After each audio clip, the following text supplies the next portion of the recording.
Fixed and working capital session 2। तो last class हम लोग किए कि कैपिटल स्ट्रक्चर किसको बोलते हैं, थोड़ा सा उसके बारे में जाने, फाइनेंशियल प्लानिंग के बारे में जाने और what are the different sources of finance इसके बारे में जाने। आज हम लोग समझेंगे डिटेल्स में कि कैपिटल स्ट्रक्चर किसको बोलते हैं, what are the factors affecting capital structure. तो let's start with our next topic, factors affecting capital structure. Capital structure means the composition or makeup of the amount of long term funds. Capital structure का मतलब होता है कि जो long term funds हम लोग arrange करेंगे उसका कॉम्पोजिशन क्या है। कॉम्पोजिशन मतलब उसे मैं डिवाइड कैसे करूँगा, मतलब कितना ओन्ड कैपिटल होना चाहिए और कितना लोन कैपिटल। यानी मेरे पास जो ऑप्शन है इक्विटी इशू करने का, प्रेफरेंस शेयर, डिबेंचर्स, लोन्स, तो टोटल मेरे बिजनेस का जो कैपिटल है उसको मैं किस तरह से इन तीनों चारों ऑप्शंस में डिवाइड करूंगा। According to CW Gertzberg, capital structure means the type of securities to be issued and the proportionate amount that make up this capitalization. तो कैपिटल स्ट्रक्चर का मतलब क्या होता है कि कैसा टाइप का सिक्योरिटी हम इशू करेंगे और किस प्रपोर्शन में ये सारे सिक्योरिटीज को इशू करेंगे जिससे मेरा टोटल बिजनेस का कैपिटल तैयार होगा। Long term funds can be obtained from, long term funds हम कहाँ से ऑब्टेन कर सकते हैं? Number A from the owners and number B from the borrowers. Ownership funds consist of share capital, जैसा कि हम जानते हैं और पिछले सेशन में भी हम समझे थे ओन्ड कैपिटल और लोन कैपिटल में क्या डिफरेंस है। तो वही यहाँ पर रिपीट हो रहा है, बताया जा रहा है। ओनरशिप फंड्स कहाँ से होता है? Ownership fund consist of share capital and retained earnings. यानी ओनर अपना पैसा जो लगाता है वो दो तरह से होता है, एक शेयर कैपिटल के तौर पे और एक जो कमाई में से बचा हुआ पैसा जो री इन्वेस्ट हो जाता है बिजनेस में, उसे रिटेन्ड अर्निंग्स कहते हैं। Borrowed funds includes debentures and long term loans, और जो कि बोरोड फंड्स है वो इंक्लूड करता है debentures and long term loans. The ratio between equity, that is owned funds, and debt, which is the borrowed funds, is called capital gearing और financial leverage। यानी capital gearing या financial leverage क्या होता है कि मैंने अपने घर से कितना लगाया और मैंने बाजार से लोन पे कितना रुपया उठाया, तब जाके मेरा टोटल कैपिटल बना। तो ये जो ओन कैपिटल और बोरोड कैपिटल का जो रेशियो बनता है उसे हम लोग कैपिटल गियरिंग रेशियो या फाइनेंशियल लिवरेज कहते हैं। When the proportion of debt is high, it is called high gearing और working on thin equity। कभी कभी ऐसा होता है कि हमारे कैपिटल स्ट्रक्चर में लोन या डिबेंचर का मात्रा बहुत ज़्यादा होता है और इक्विटी यानी अपने घर से हम पैसा बहुत कम लगाए होते हैं, तो उस समय इस सिचुएशन को बोलते हैं हाईली गियर्ड। यानी हम लोग का जो बिजनेस है वो हाईली गियर्ड है, यानी बहुत ज़्यादा रिस्क लेके हम काम कर रहे हैं। तो इसमें अगर प्रॉफिट होगा तो प्रॉफिट भी बहुत ज़्यादा होगा, नुकसान होगा तो नुकसान भी बहुत ज़्यादा होगा। क्यों होगा? क्योंकि मैंने डेट्स, कर्जा उठा रखा है। कर्जा का मतलब ये होता है कि आपका कमाई हो या ना हो, आपने एक फिक्स्ड एक्सपेंस जो कि इंटरेस्ट है वो अपने माथे पे रिस्पॉन्सिबिलिटी ले लिया। अब कमाई होगा तो भी आपको इंटरेस्ट देना है, नहीं होगा तो भी आपको देना है, तो इसीलिए रिस्क बहुत ज़्यादा है। At the same time risk ज़्यादा है तो रिटर्न्स भी ज़्यादा है। On the other hand when equity dominates the capital structure, और दूसरा जहाँ पर कि मैंने घर से ज़्यादा पैसा लगाया है और कर्जा कम लिया है, it is known as low gearing और वर्किंग ऑन थिक इक्विटी। और जब मेरा इक्विटी पोर्शन ज़्यादा होता है और लोन का पोर्शन कम होता है उसे हम लेस गियर्ड या लो गियर्ड बोलते हैं। तो उसमें क्या है, रिस्क कम है तो ऑब्वियसली रिटर्न भी थोड़ा सा कम होगा। Now the factors affecting capital structure are given below. Number 1, trading on equity या फिर financial leverage। जैसा कि अभी हम लोग समझे कि फाइनेंशियल लिवरेज क्या होता है कि जब हम लोग का डेट इक्विटी रेशियो जो हम लोग मेंटेन करते हैं उसको हम लोग फाइनेंशियल लिवरेज बोलते हैं।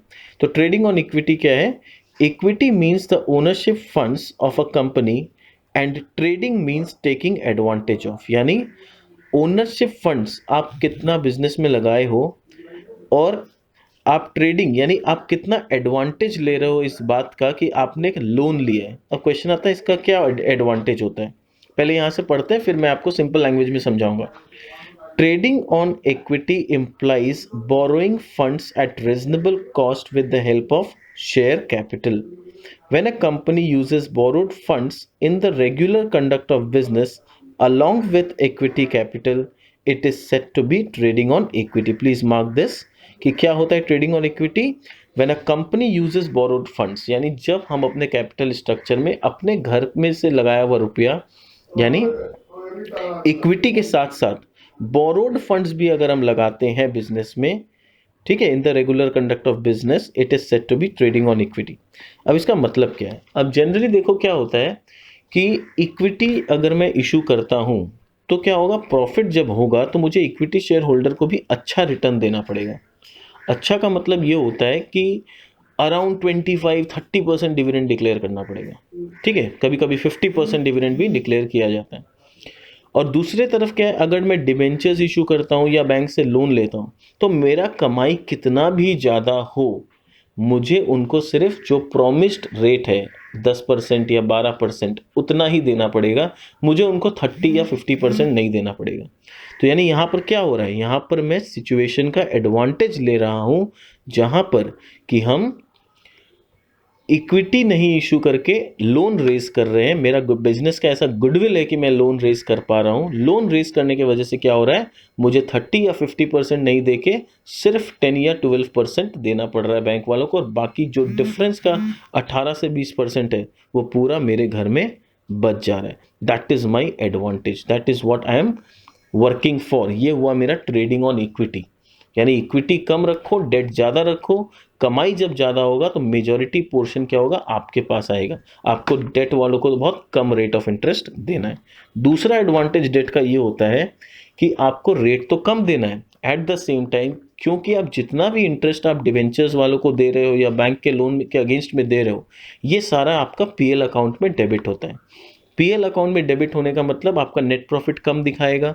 नेट प्रॉफिट कम होने की वजह से क्या, आपको इनकम टैक्स भी कम देना पड़ेगा। तो देखो डबल बेनिफिट है, एक तो खर्चा कम है, रेट कम लगेगा। दूसरा ये है कि जो भी इंटरेस्ट भी दे रहा हूं वो इंटरेस्ट भी मेरे को टैक्स बेनिफिट मिल जाएगा। और यही फायदा होता है कि लोग ज्यादा कोशिश करते हैं लोन पे लेके बिजनेस करें ताकि वो अपने इक्विटी पोर्शन का जो बेनिफिट है बढ़ा सके। This is called trading on equity. Clear? अब देखो सेकंड पैरा में क्या दिया हुआ है, when debt and preference capital is used in capital structure, earning per share increase due to two reasons. Firstly, the rate of return on investment is more than the rate of interest and dividend payable on debt and preference share capital respectively. यानी जो आप invest किए हो उससे जो आप कमाई करोगे, जो रिटर्न ऑन इन्वेस्टमेंट आएगा, वो आपके डिवेंचर के रेट या प्रेफरेंस शेयर होल्डर्स को जो आपने प्रॉमिस किया है उससे ज़्यादा ही आएगा, तो वो आपका बेनिफिट है। Secondly, the interest paid on debt is deducted from profit while calculating tax. जो मैंने बताया, इससे अपने को टैक्स बेनिफिट भी मिलेगा। So financial leverage has two main implications. First, use of fixed charge security will increase return to equity shareholders only if the rate of fixed charge is lower than the rate of investment. देखो ये financial leverage अपने लिए benefit है, but कि कब benefit होगा, जब अपना रिटर्न ऑन इन्वेस्टमेंट अपना जो प्रोमिस्ड रेट ऑफ इंटरेस्ट है उससे ज़्यादा हो। अगर रिटर्न ऑन इन्वेस्टमेंट अपना प्रोमिस्ड रेट से कम आ गया तो उतना ही बड़ा नुकसान भी हो सकता है।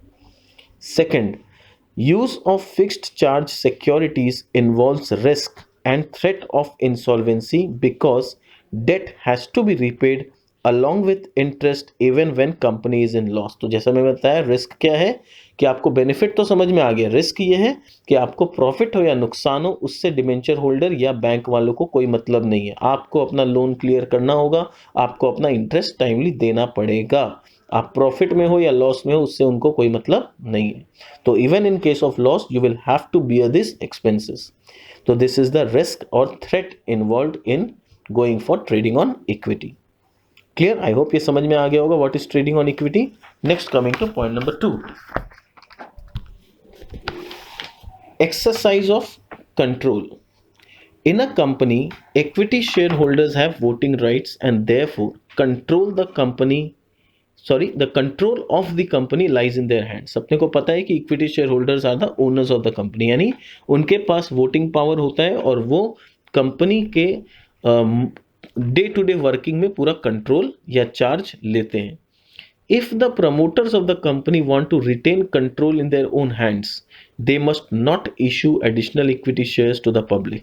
अगर प्रमोटर या फिर हम लोग एक कंपनी अगर आप स्टार्ट करें और आप चाहते हो कि नहीं कंपनी का पूरा कंट्रोल मेरे हाथ में रहे, मैं नहीं चाहता हूं कि कंपनी का कंट्रोल मेरे हाथ से निकले, तो आपको क्या करना होगा, आपको कम से कम इक्विटी शेयर्स इशू करना होगा पब्लिक को, यानी कोशिश करके ज़्यादा से ज़्यादा मिनिमम 51% इक्विटी शेयर होल्डर आपको खुद को होना होगा। आपके हाथ में इक्विटी होल्डिंग 51% कम से कम चाहिए।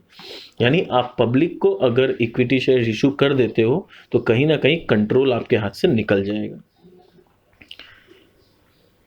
In such a case, more funds can be raised by issuing debentures and preference shares. तो अगर आपको कंट्रोल आपके हाथ में रखना है तो आपको क्या करना होगा, आपको अगर पैसा रेज करना है तो आप डिबेंचर इशू करो, बैंक से लोन लो या फिर प्रेफरेंस शेयर्स इशू करो। देखो प्रेफरेंस शेयर्स होता इक्विटी का ही पार्ट है, बट क्योंकि उसमें जो रेट ऑफ डिविडेंड है वो एक प्रॉमिस किया हुआ है, इसीलिए यहां पर उसको हम फिक्स्ड एक्सपेंसेस की तरह मानते हैं। Number 3, need for flexibility. और तीसरा चीज जो फैक्टर हम लोग को ध्यान रखना है कि मैं कितना फ्लेक्सिबिलिटी चाहता हूं अपने बिजनेस में। A good capital structure should be flexible so that adjustment can be made when ever the need arises. यानी एक अच्छा कैपिटल स्ट्रक्चर ऐसा फ्लेक्सिबल होना चाहिए कि जैसा सर्कमस्टेंसेस हो, जैसा नीड हो, मैं उस हिसाब से अपने कैपिटल स्ट्रक्चर को एडजस्ट कर सकूं। Debentures and preference shares can be paid of when ever the company feels necessary. यानी डिबेंचर्स और प्रेफरेंस शेयर्स का क्या है कि सपोज मैंने पैसा उठाया, बिजनेस में लगाया या कहीं इन्वेस्ट किया, किसी प्रोजेक्ट में इन्वेस्ट किया, अब वो प्रोजेक्ट कंप्लीट हो चुका है, वहां से मेरे को पैसा रिटर्न आ चुका है, तो वो पैसा जो मेरे हाथ में है उसको मैं क्या करूंगा, या तो अगर कोई नया प्रोजेक्ट दिख रहा है अच्छा तो वहां री इन्वेस्ट कर दूंगा, और अगर कोई नया प्रोजेक्ट अभी समझ में नहीं आ रहा है तो मैं डिवेंचर होल्डर्स और प्रेफरेंस शेयर होल्डर से लिया हुआ पैसा उनको रिटर्न कर दूंगा। तो जैसे ही मैं उनका पैसा उनको रिटर्न कर देता हूँ, मेरे माथे से जो इंटरेस्ट का बर्डन है वो उतर जाता है, तो मेरा एक हेडेक कम हो जाता है। तो ये क्या हुआ, फ्लेक्सिबिलिटी हो गया। जब पैसा का ज़रूरत है, जहाँ अर्निंग का चांसेस है, वहाँ मैं खर्चा माथा पे रखूंगा, और जब देख रहा हूँ कि अभी अर्निंग का कोई चांस नहीं है, कोई नया इन्वेस्टमेंट का अपॉर्चुनिटी नहीं है, तो उनको पैसा लौटा दिया, अपना खर्चा कम कर लिया। This is called flexibility. Point number 4, nature of business. Companies enjoying regular and liberal earnings, for example, public utilities can afford to have high capital gearing. यानी जो कंपनी लिबरल अर्निंग्स यानी जिसका कमाई अच्छा है, जिसका रिटर्न या कमाई या प्रॉफिट को लेके बहुत ज़्यादा प्रॉब्लम नहीं है, जैसे कि एग्जांपल के तौर पे इलेक्ट्रिसिटी कंपनी, उनको पता है कि कस्टमर्स उनके कहीं नहीं भागने वाले, उनका एक तरह से मोनोपोली जैसा हो गया कि उनको पता है कि इलेक्ट्रिसिटी सबको ज़रूरत है, इलेक्ट्रिसिटी का अपने को कमाई आना ही है, तो यहाँ पर कमाई में ऊपर नीचे का चांसेस बहुत कम है। तो वैसे कंपनी लोग के लिए क्या होता है, वो लोग ज़्यादातर काम लोन लेके कर सकते हैं, क्योंकि उनको पता है कि मेरा इनकम ऊपर ही होगा, नीचे जाने का चांसेस बहुत कम है। तो they are sure about their income and they can take the loan perspective in their hand. ठीक है। On the other hand, business firms which are subject to wide fluctuations in demand and earnings may find it safer to depend more on equity capital and preference shares। और दूसरी तरफ जिस business में बहुत up down होता है, आज तो कस्टमर का लाइन लगा हुआ है, कल पता चला एक भी कस्टमर्स नहीं है, तो ऐसा जो बिजनेस होता है जिसमें बहुत वोलाटाइल होता है, जो कभी अप कभी डाउन चलते रहता है, वो लोग जनरली डेट्स के लेके काम नहीं करना चाहते, क्योंकि क्या होगा, डेट लेने का मतलब हो गया इंटरेस्ट का बर्डन आपके माथा में फिक्स हो गया, आपका अर्निंग हो या नहीं हो आपको देना ही पड़ेगा। तो इसीलिए वो लोग कोशिश करते हैं कि नहीं भैया, हम लोग को लोन कम से कम लेना है, क्योंकि हम लोग के बिजनेस बहुत अप डाउन है, बहुत वोलाटाइल है, we can not take any responsibility. Point number 5, cost of financing. फिर आपको जो चीज़ कंसिडर करना होगा वो है आपका कॉस्ट ऑफ फाइनेंसिंग, कि आप जब इक्विटी शेयर इशू करते हो तो कितना रुपया आपको देना पड़ेगा रिटर्न में, प्रेफरेंस शेयर होल्डर अगर है तो कितना रिटर्न देना है, डिबेंचर्स लोन कितना क्या देना है, अल्टीमेटली आपका टोटल कॉस्ट ऑफ फाइनेंस क्या आना है, और वो कॉस्ट ऑफ फाइनेंस आपका रिटर्न ऑन इन्वेस्टमेंट से कम होना चाहिए। ठीक है, रिटर्न इन्वेस्टमेंट वाला जितना अपने कैपिटल लगा रहे हैं उसके बदले जो अपना अर्निंग आएगा उसका रेट हमेशा ज़्यादा होना चाहिए अपने कॉस्ट ऑफ फाइनेंसिंग से, otherwise we are in a loss. In a good financial structure, the cost of capital should be reasonably low. Cost of capital depends upon the prevailing rate of interest, return expected by potential investors, expenses and administrative expenses. Issue expenses or flotation cost of shares are high. Normally the cost of debt is lower than the cost of equity. तो वही बता रहा है कि normally देखा जाता है जो कॉस्ट ऑफ डेट है वो कॉस्ट ऑफ इक्विटी से कम होता है, क्योंकि जब हम लोग डेट लेते हैं तो सीधा बैंक में जाके एप्लीकेशन डालना है, लोन मिलता है। इक्विटी शेयर इशू करने के चक्कर में क्या होता है, अपने लोग को प्रोस्पेक्टस छपाना पड़ेगा, प्रोस्पेक्टस के बाद आईपीओ लाना पड़ेगा, शेयर मार्केट से बात करना होगा, उनको कुछ कमीशन लगेगा, अंडर राइटर्स अपॉइंट करने होंगे, उनको कमीशन देना होगा, एडवर्टीजमेंट्स कराना होगा, बहुत सारा खर्चा एडिशनल है इक्विटी शेयर इशू करने में। तो इसीलिए क्या होता है, हमेशा cost of debt is lower than the cost of equity. A company should estimate and compare the cost of alternative sources of finance before making a choice. इसीलिए कंपनी के लिए ज़रूरी है कि वो सारे जो ऑप्शंस है उनके कॉस्ट को कंपेयर कर ले, अपना प्रॉफिट या लॉसेस के बारे में सोच ले कि कितना हो सकता है या कैसा, सारे सोर्सेज का मेरिट्स डिमेरिट्स अच्छा से समझ ले एंड देन चॉइस करे कि मुझे कौन सा चॉइस लेना है। Point number 6, period and purpose of financing. Next चीज जो अपने को ध्यान रखना होगा वो ये है कि मुझे जो रुपया चाहिए, ठीक है, वो किस काम के लिए चाहिए और कितने सालों के लिए या कितने महीनों के लिए चाहिए। For funds required for permanent investment, यानी अगर आपको ऐसा रुपया चाहिए जो आप फिक्स्ड कैपिटल में लगाने वाले हो, जिससे शायद आप कभी उस पैसा को रिटर्न निकाल नहीं पाओगे, यानी एक बार बिजनेस में वो पैसा लग गया तो लग गया, वहां से अब रिटर्न नहीं आने वाला है, यानी परमानेंट इन्वेस्टमेंट के लिए अगर आपको कुछ रुपया चाहिए, then equity share are the appropriate choice. तो वहां पर इक्विटी शेयर्स बेस्ट चॉइस है। क्योंकि क्यों? क्योंकि इक्विटी शेयर्स का पैसा आपको कभी रिटर्न करना भी नहीं होता है। इक्विटी शेयर्स जिसको, इक्विटी शेयर होल्डर अगर उनको पैसा चाहिए होता है तो वो मार्केट में अपना शेयर बेच देते हैं किसी और को और पैसा रिकवर कर लेते हैं, यानी कंपनी को वो कभी अपना इक्विटी शेयर वापस करके पैसा नहीं लेंगे। Debentures and preference shares are preferable for medium term finance. अगर आपको 10 साल 15 साल के हिसाब से रुपया चाहिए और आप 10-15 साल में रिटर्न कर देना चाहते हो रुपया, तो आपके लिए debenture and preference share is better option. Modernisation and expansion programmes में better be financed through preference shares and debenture. और अगर आप कुछ मॉडर्नाइजेशन करना चाहते हो या बिजनेस को एक्सपैंड करना चाह रहे हो, ऐसा कोई प्रोग्राम है, तो उसके लिए debenture and preference shares are better. तो यानी जैसा मेरा नीड होगा उसके हिसाब से आई हैव टू डिसाइड कि मुझे कौन सा सोर्स बेटर होगा। Point number 7, capital market condition. The state of capital market influences the choice of securities to be issued. During boom, investors are willing to take risk and invest in equity shares. यानी अगर capital market boom में है, business अच्छा चल रहा है, country का market index improve हो रहा है, बढ़ रहा है, वहां पर क्या होता है, लोगों को लगता है हाँ सब कुछ अच्छा है, चलो रिस्क लिया जाए। तो जो लोग रिस्क लेने में रेडी होते हैं या इंटरेस्टेड होते हैं, वो लोग जनरली इक्विटी शेयर्स प्रीफर करते हैं, इक्विटी शेयर्स में इन्वेस्ट करते हैं। तो उस समय आपके लिए इक्विटी शेयर्स इशू करना प्रिफरेबल है। बट अगर मार्केट डाउन चल रहा है, बियरिश मार्केट जिसको बोलते हैं, बुल एंड बियर, बुल मतलब मार्केट तेजी में जा रहा है, बियर मतलब मार्केट डाउन है। तो but in the bearish market और डाउन स्विंग, जब मार्केट नीचे की तरफ जा रहा है, investors prefer to play safe. तो वो लोग सोचते हैं कि नहीं भैया रिस्क नहीं लेना है, एक सेफ इन्वेस्टमेंट करो जहां से पैसा कम आए बट श्योरली आए, श्योरिटी हो कि हाँ मेरा पैसा डूबेगा नहीं। तो वहां पर जब लोगों का मेंटालिटी यानी इन्वेस्टर्स का मेंटालिटी सेफ खेलने का होता है, वहां आपके लिए बेटर होता है कि आप प्रेफरेंस शेयर्स या डिवेंचर्स इशू करो, जहां आप उनको प्रॉमिस करो कि हम इतना % ब्याज तो आपको पक्का देंगे ही देंगे। तो उस समय आपका वो वाला प्रोसेस हिट होगा। यानी मार्केट अगर बुल में है तो इक्विटी शेयर्स, और मार्केट अगर डाउन चल रहा है तो preference shares and debentures. Okay. Number 8, statutory requirements. Banking companies are prohibited from issuing any type of securities except equity shares. अब जो बैंकिंग कंपनी है उन लोग को रूल के हिसाब से, यानी हमारे कंट्री का ऐसा स्टैट्यूटरी रूल है कि आप अगर बैंकिंग बिजनेस कर रहे हो तो आप सिर्फ इक्विटी शेयर ही इशू कर सकते हो और वहीं से पैसा उठा सकते हो। आप डिबेंचर विबेंचर या प्रेफरेंस शेयर्स इशू करने के लिए नहीं हो, यानी आपको ये परमिशन नहीं है। The government of India has laid down norms of debt equity ratio and ceilings on public deposits. The Companies Act and SEBI guidelines must be observed while raising the funds from public. यानी आपको company act का पूरा knowledge होना चाहिए और SEBI guidelines का knowledge होना चाहिए कि हमारे देश में कानून के हिसाब से मैं कौन कौन सा सोर्सेज में अप्लाई कर सकता हूँ और कौन सा मेरे लिए नहीं है या I am not allowed to. जैसे बैंकिंग कंपनी का मैंने बताया, वो लोग सिर्फ इक्विटी शेयर इशू कर सकते हैं। तो उन लोग अगर चाहें तो भी डिबेंचर्स या प्रेफरेंस शेयर इशू नहीं होगा, तो आपको ऑब्वियसली फिर इक्विटी के लिए जाना पड़ेगा। Point number 9, needs of investors. Investors' attitudes and requirements regarding income and risk is an important consideration in designing your capital structure.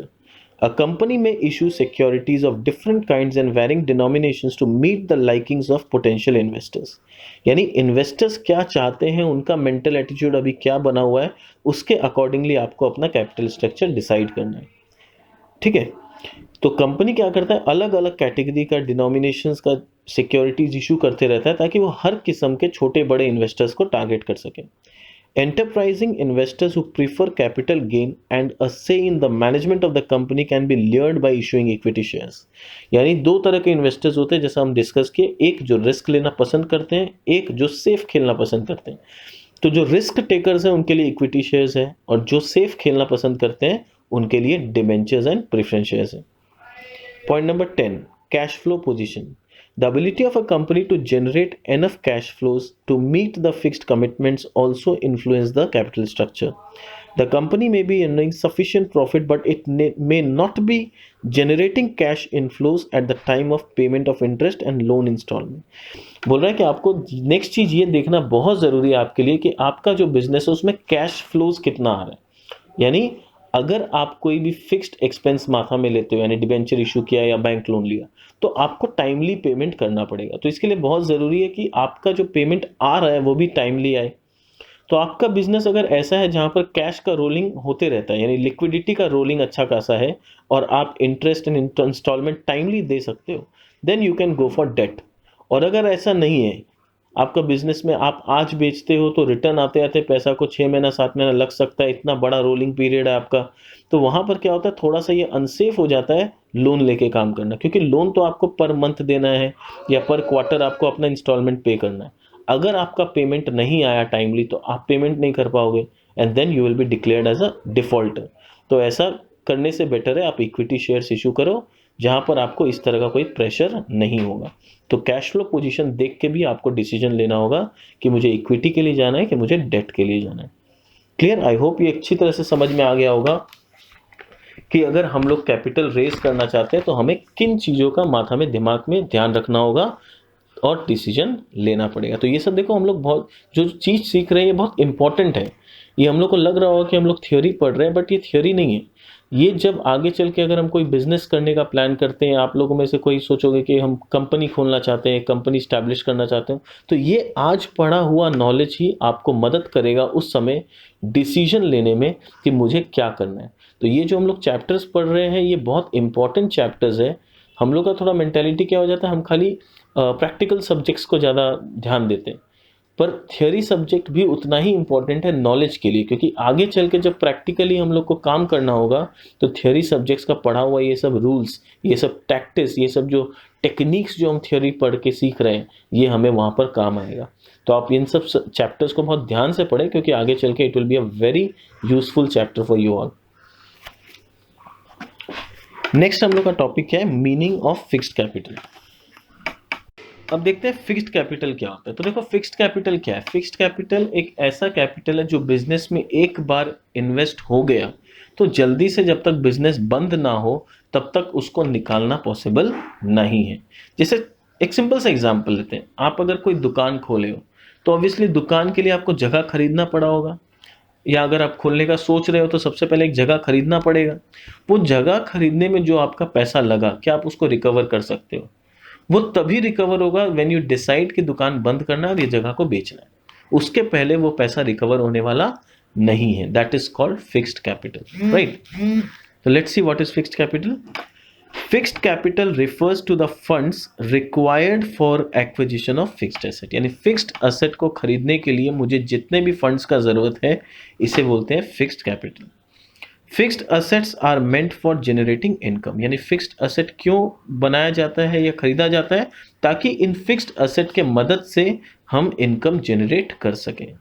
ठीक है, जैसे हम लोग जैसे मैं बताया आपको दुकान खोलना है तो जगह खरीदना होगा, फिर दुकान पे फर्नीचर बनाना पड़ेगा, सामान तो चलो वर्किंग में हो गया, पर ये सब जो फर्नीचर आपको बनाना होगा, जब जगह खरीदना होगा, उसी के मदद से तो आप फ्यूचर में अर्न करोगे। तो ये फिक्स्ड असेट्स होते हैं जिसके मदद से हम फ्यूचर में अर्निंग्स कर सकते हैं। These assets are used permanently for business operation, और ये assets परमानेंटली बिजनेस करने के लिए हमारे काम में आते हैं।